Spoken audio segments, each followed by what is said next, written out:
এখন ওইগুলো যদি আমি খুব বলে দিই তাহলে তোমাদের মনে হবে দুটো তো বড় বড় নাম শুনতে ভালো লাগবে, তাতে ভালো না। কিন্তু আমেরিকাতে একটি লোক ছিল, তার একটা কথা তোমাদেরকে বলি, খুব ভালো লাগবে। তিনি একজন টিচার, তার নাম হচ্ছে ফ্র্যাঙ্ক ট্রুজিলো।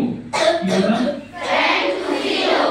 এটা যদি মনে রাখতে পারো তাহলে মোবাইলটা ব্যবহার করতে পারে এখানে না।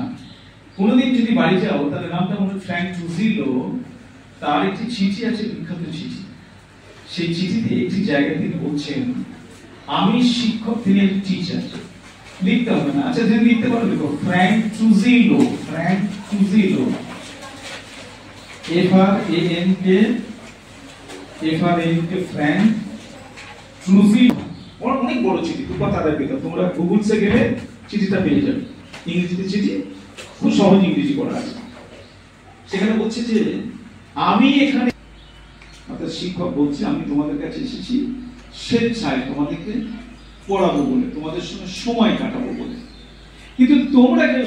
তাহলে বাবা মার কি উদ্দেশ্য ছিল?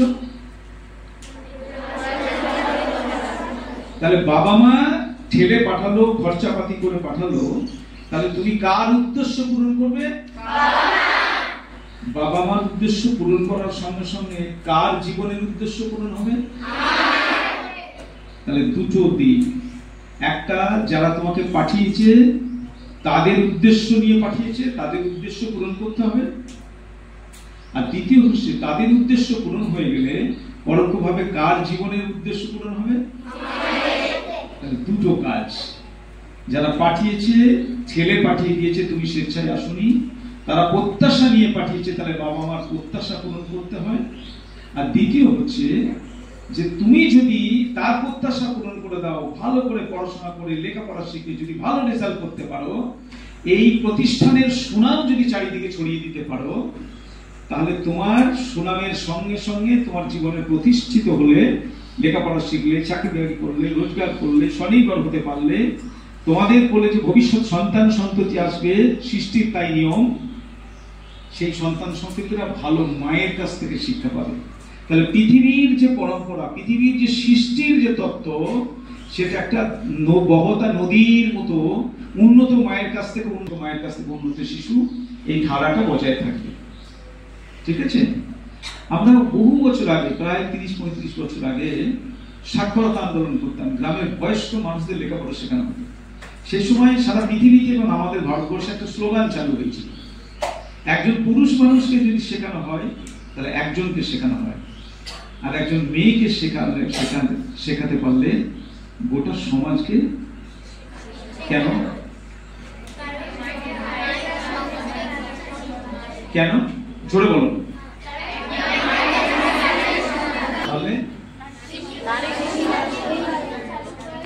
মুসলিম নারী শিক্ষার অগ্রগতির জন্য আমাদের দেশে প্রায় 100 বছর আগে এক মহিয়সী নারীকে পৃথিবীতে পাঠানো হয়েছিল।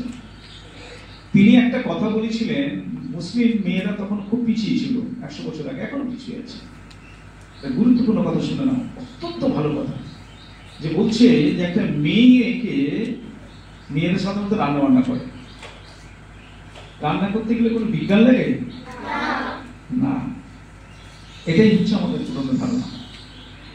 কতখানি বিজ্ঞান লাগে রান্না করতে গেলে? দেখো কি কি বিজ্ঞান লাগে রান্না করতে গেলে। ধরো চাল দেওয়া হয়েছে, 2 কেজি চাল, 1 কাপ জল দিলে হয়ে যাবে তো? তাহলে ভাত রান্না করতে গেলে কি করতে হয়? চালের অনুপাতে জল দিতে হয়। তাহলে অনুপাত, অঙ্কে অনুপাত আছে। তাহলে পরিমাণ, তাহলে পরিমাণ শিক্ষাটা রান্নার সঙ্গে যুক্ত। তাহলে এটা এক অঙ্ক। ধরো উনি বলছিলেন যে পৃথিবীতে সৃষ্টির সমস্ত ব্যাপার আছে। প্রকৃতি থেকে গান গাইলেন কি? প্রকৃতির মধ্যে তোমাদের শিক্ষক মশাই গান গাইলেন কি? প্রকৃতির মধ্যে বিজ্ঞান ছড়িয়ে আছে।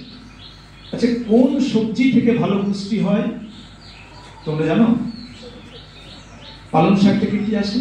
পুঁই শাক থেকে কি আসে? পেয়ারা থেকে কি আসে? কোন ফল থেকে কি আসে? আপেল থেকে কি আসে? জানি আমরা। তাহলে কোলে যখন শিশু আসে, সেই শিশুকে যদি খাওয়াতে হয় তাহলে খাদ্যের গুণটা কাকে জানতে হয়? মাদের জানতে হয়। তাহলে খাদ্যের গুণ জানার জন্য বিজ্ঞান জানতে হয়। তাহলে ওখানে রান্নার জন্য বিজ্ঞান জানতে হবে। আচ্ছা, যদি হাঁড়ির মধ্যে খুব নোংরা থাকে, পরিষ্কার না থাকে, তাহলে শিশু বা বাড়ির লোকেরা ভালো খাবার পাবে না খারাপ খাবার পাবে? তাহলে এই পরিচ্ছন্নতা এটা একটা বিজ্ঞান, এটা রান্নার সঙ্গে যুক্ত। তাহলে জলের মাপ, বাড়িতে 8 জন লোক আছে, তাহলে কতটা চাল দিতে হবে? এই মাপটা কিসের সঙ্গে আছে? রান্নার সঙ্গে যুক্ত।